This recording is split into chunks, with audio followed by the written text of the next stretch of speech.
उत्तर प्रदेश में अमरोहा के राम सिंह बौद्ध जी का एक पत्र मिला है। राम सिंह जी पिछले कई दशकों से रेडियो संग्रह करने के काम में जुटे हैं। उनका कहना है कि मन की बात के बाद से उनके रेडियो म्यूजियम के प्रति लोगों की उत्सुकता और बढ़ गई है। ऐसे ही मन की बात से प्रेरित होकर अहमदाबाद के पास तीर्थ धाम प्रेरणा तीर्थ ने एक दिलचस्प प्रदर्शनी लगाई है। इसमें देश विदेश के 100 से ज्यादा एंटीक रेडियो रखे गए हैं। यहाँ मन की बात के अब तक के सारे एपिसोड्स को सुना जा सकता है। कई और उदाहरण हैं जिनसे पता चलता है कि कैसे लोगों ने मन की बात से प्रेरित होकर अपना खुद का काम शुरू किया। ऐसा ही एक उदाहरण कर्नाटक के चामराजनगर की वर्षा जी का है, जिन्हें मन की बात ने अपने पैरों पर खड़ा होने के लिए प्रेरित किया। इस कार्यक्रम में मोदी जी ने आपका नाम लिया है, आपका संग्रहालय जो है उसको भी दिखाया है जी। क्या कहना चाहते हैं आप? सबसे पहले तो मैं अपने प्रिंट मीडिया और इलेक्ट्रॉनिक मीडिया को धन्यवाद देना चाहूँगा कि उन्हीं की वजह है जो आज मैं यहाँ तक पहुँचा हूँ। और सबसे बड़ी बात मेरे लिए आज ये है कि माननीय प्रधानमंत्री जी ने मेरा ही नहीं बल्कि पूरे उत्तर प्रदेश अमरोहा डिस्ट्रिक्ट का नाम लिया है और इस संग्रहालय को उन्होंने जो सराहा है, ये बहुत बड़ी उत्तर प्रदेश के लिए बात है। और मैं माननीय मोदी जी का और भी उनका भी मैं बहुत धन्यवाद करना चाहूँगा कि उन्होंने जो मेरी बात सुनी और मेरी बात का संज्ञान लिया। कब से संग्रहालय कर रहे हैं आप और आपकी जो है पहले क्या काम करते थे और वर्तमान में क्या काम करते हैं? मैं पहले उत्तर प्रदेश भंडार निगम में सर्विस करता था। उसमें मैं सीनियर सुपरिटेंडेंट के पद से 2015 में रिटायर हुआ।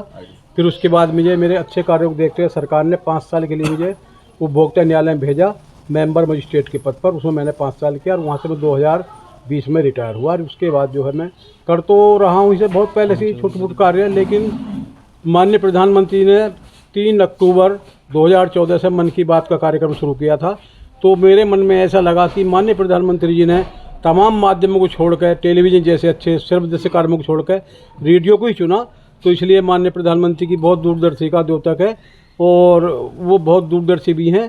तो उसके बाद भी मैं ऐसी धुन सी लगी कि जब प्रधानमंत्री ही रेडियो को मतलब माध्यम बना रहे हैं अपनी बात का, तो एक रेडियो का संग्रहालय भी होना चाहिए। लेकिन मैं पूरे देश में घूमा हूँ, बड़े दुख के साथ कहना पड़ता है कि पूरे देश में कहीं पर भी तमाम चीज़ों का संग्रहालय है, रेडियो का संग्रहालय नहीं है। तो इसलिए मैं एक चुप गया और मैंने तभी से जब से माननीय प्रधानमंत्री रेडियो आह्वान किया संग्रहालय बनाने का, रेडियो इकट्ठे करने का, मैं तब से लग गया।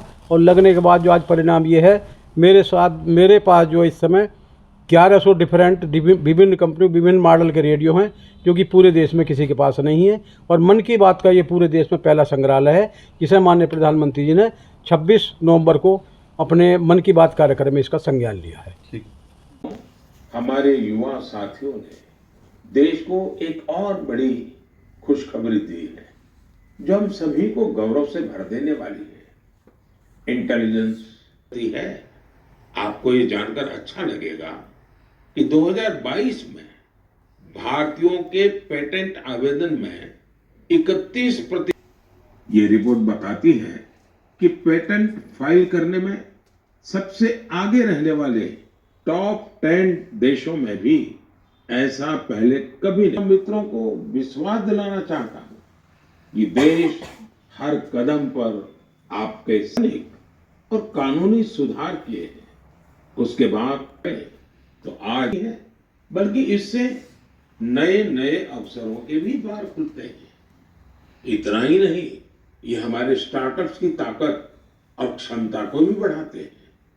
आज हमारे स्कूली बच्चों में भी इनोवेशन की भावना को बढ़ावा मिल रहा है। अटल टिंकरिंग लैब, अटल इनोवेशन मिशन, कॉलेज ये देशवासियों के सामने है।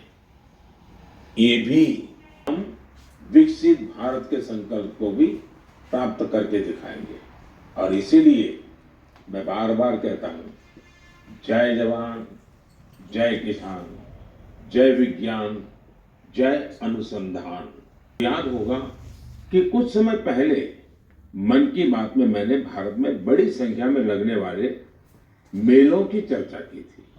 तब एक ऐसी प्रतियोगिता का भी विचार आया था जिसमें लोग मेलों से जुड़ी फोटो साझा करें। संस्कृति मंत्रालय ने इसी को लेकर मेला मोमेंट्स कॉन्टेस्ट का ने चरक मेला में गुब्बारे और खिलौने बेचने वाले की अद्भुत फोटो के लिए पुरस्कार जीता। पोर्ट्रेट्स का पुरस्कार मिला। अरुण कुमार नलीमेला जी कुलसाई दशहरा से जुड़ा एक आकर्षक पहलू को दिखाने के लिए पुरस्कृत किए गए। वैसे ही पंढरपुर की भक्ति को दिखाने वाली फोटो सबसे ज्यादा पसंद की गई फोटो में शामिल रही। प्रतियोगिता में बहुत सारी तस्वीरें मेलों के दौरान मिलने वाले स्थानीय व्यंजनों की भी थी। इसमें पुरुलिया के रहने वाले आलोक अविनाश जी की तस्वीर ने पुरस्कार जीता। उन्होंने एक कुल्फी का आनंद ले रही है। रुमेला जी ने छत्तीसगढ़ के जगदलपुर में एक गांव के मेले में भजिया का स्वाद देती महिलाओं की फोटो भेजी थी। इसे भी पुरस्कृत किया गया। साथियों, मन की बात के माध्यम से आज हर गांव, हर स्कूल, हर पंचायत को ये आग्रह है कि निरंतर इस तरह की प्रतियोगिताओं का आयोजन करें। आजकल तो सोशल मीडिया की इतनी ताकत है या प्रोडक्ट विभिन्न नृत्यों की भी अपनी ही विरासत है। झारखंड, उड़ीसा और बंगाल के जनजातीय इलाकों में एक बहुत प्रसिद्ध नृत्य है जिसे छऊ के नाम से बुलाते आयोजन किया गया। इस कार्यक्रम में सबने छऊ नृत्य का आनंद उठाया।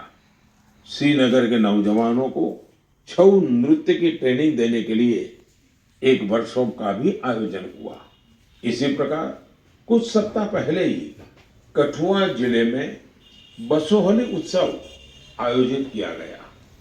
ये जगह जम्मू से 150 किलोमीटर दूर है। इस उत्सव में स्थानीय कला, लोक नृत्य और पारंपरिक रामलीला का आयोजन हुआ। साथियों, भारतीय संस्कृति की सुंदरता को सऊदी अरब में भी महसूस किया गया। इसी महीने सऊदी अरब में संस्कृत उत्सव नाम का एक आयोजन हुआ। यह अपने आप में बहुत अनूठा था क्योंकि ये पूरा कार्यक्रम ही संस्कृत में था। संवाद, संगीत, नृत्य, सब कुछ संस्कृत में। इसमें वहां के स्थानीय लोगों की भागीदारी भी देखी गई। मेरे परिवारजनों, स्वच्छ भारत अब तो पूरे देश का प्रिय विषय बन गया है। मेरा तो प्रिय विषय है ही है और जैसे ही मुझे इससे जुड़ी कोई खबर मिलती है मेरा मन उस तरफ चला ही जाता है और स्वाभाविक है फिर तो उसको मन की बात में जगह मिल ही जाती है। स्वच्छ भारत अभियान ने साफ सफाई और देखते 2023 समाप्ति की तरफ बढ़ रहा है और हर बार की तरह हम आप ये भी सोच रहे हैं कि अरे इतनी जल्दी ये साल बीत गया। लेकिन ये भी सच है ये साल भारत 11:30 बजे राइट बिल्कुल क्लोज। वोकल फॉर लोकल यानी स्थानीय उत्पादों को खरीदने पर जोर दिया था। बीते कुछ दिनों के भीतर ही दिवाली, भैया दूज और छठ पर देश में 4 लाख करोड़ से ज्यादा का कारोबार हुआ है और इस दौरान भारत में बने उत्पादों को खरीदने का स्पीच और फ्रीडम ऑफ एक्सप्रेशन के अधिकारों में कटौती करने के लिए हुआ था। वहीं संविधान के 44वें संशोधन के माध्यम से इमरजेंसी के दौरान की गई के इस मौसम में एक और बड़ा ट्रेंड देखने को मिला है। ये लगातार दूसरा साल है जब दीपावली के अवसर में कैश देकर कुछ सामान खरीदने का प्रचलन धीरे धीरे कम होता जा रहा है। यानी अब लोग ज्यादा से ज्यादा